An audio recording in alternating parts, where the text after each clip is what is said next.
So this Battletech vlog was going to follow up on a question: machine guns on mechs, especially assault or heavy mechs, liability or useful tactica.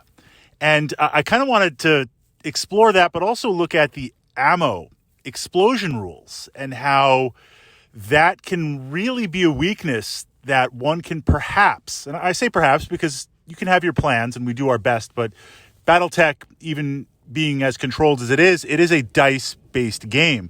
So there's always the possibility of the dice working for you or against you. And of course, we're going to try and leverage the dice for us, and your opponent is going to do the best to leverage the dice against you. But essentially, the rules as they are now, machine guns make great, obviously, anti-infantry. You're just going to smoke infantry stands and just blast them away.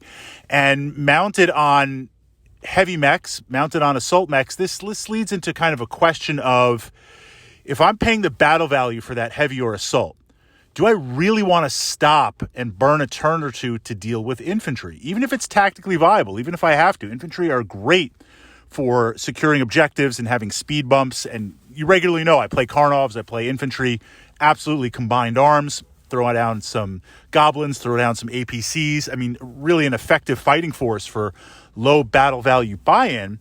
But is it worth the battle value, 50 battle value to tie up your mech for a turn or two? Likewise, if you say, well, I'll spend less battle value and I'm not going to throw my infantry against your infantry, if I'm going to look at some light mechs to take them on, if I've got 2 or 3 infantry stands, that's going to be a challenge to your light mech. I'm really going to put that hurt on it. And if you are a medium or a heavy mech and you've got some internal damage based on how the infantry attacks spread out, that could also be a massive threat. A recent game, I was able to crit and really penetrate into a Mad Dog clans, and infantry destroyed the mech because I was just able to hit it. I was just able to get that damage transfer. Yes, the dice aligned, but it happened. And if that mech was not threatened by infantry, it would not have had that outcome. So there's this, do I want to use the heavy mech or do I want to send in the lights or mediums and possibly take some catastrophic damage? So we're going to zap them with the machine guns. But then we start to look and you realize that machine guns, for the damage that they do against infantry, fine.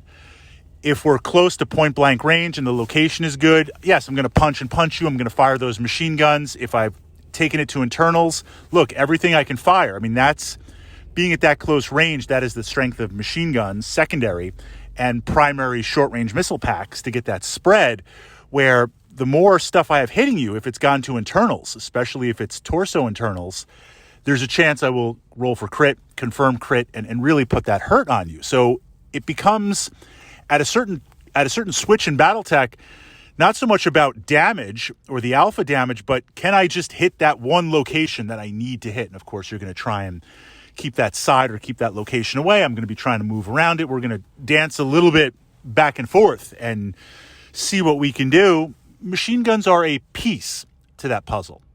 But likewise, now where it works against you, if you have a chance to read through the rules and you see, and I know a lot of mech warriors house rule this.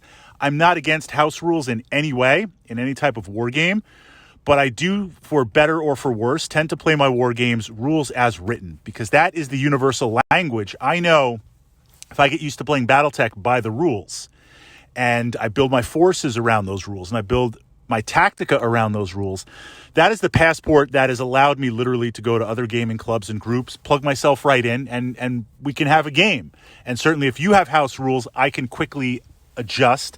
I can quickly adapt to those rules, as opposed to playing a certain way with my group and then having to unlearn or undo those. So with this statement, I'm not against house rules, but that ammo explosion, and I understand the narrative, everything is so tightly packed into very, very complicated systems in a battle mech, that ammo blasts off or cooks off. It's just going to, smoking boots, it's just going to explode, and the damage transfer, I mean, you're not even going to have time to eject if we're going by the RPG narrative perspective of it.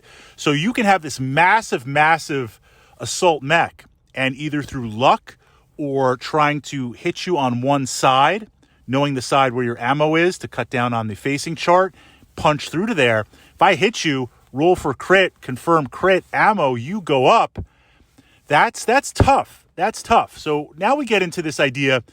You pay the battle value for the mech. I've got the full round of machine guns in there. Am I going to fire off, 200 rounds, 50 rounds, 100 rounds? Maybe you take 10. But this also dovetails over into LRM boats. I want an autocannon boats. I want the maximum amount of long-range missiles. I'm going to stay back. I'm going to be firing every turn, whether I need to hit you or not, whatever those modifiers are. Every turn, I'm putting down real-time hundreds and hundreds of LRMs on the table.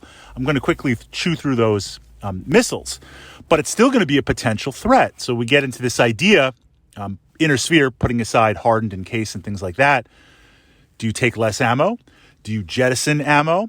Or in selecting a battle mech, there's some designs that are pretty solid, pretty strong, but the weakness is the machine guns. I'm looking at the T-Bolt.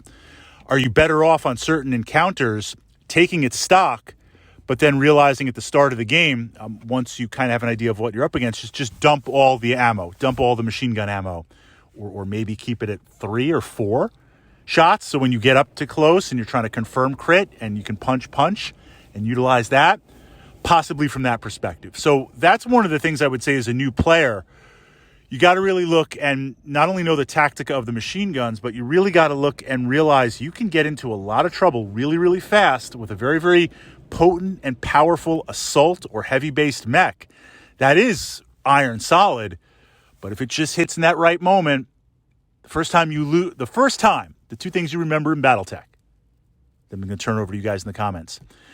That first time you hit someone with an AC-20 to the head and you just decimate their mech, like opening turn, or that first time you hit and blow off a limb, right, to confirm. The other time you remember, whether it happens to you or happens to someone else, the first time you lose a mech to ammo explosion and you're like, okay, I got hit, ammo explosion, I've got five LRM packs in here, let me look in the rules and check the conversion. You do the math and you're like, wait, what? Damage transfer just blows everything up? I mean, I get it. It's exploding everything in there and it's hitting fusion reactors and all this type of stuff. From that perspective, you learn very, very fast. So knowing the place of machine guns and knowing the tactica of when it might be better to dump some ammo or perhaps not even take it at all, depending on the mission, the deployment, and in that moment.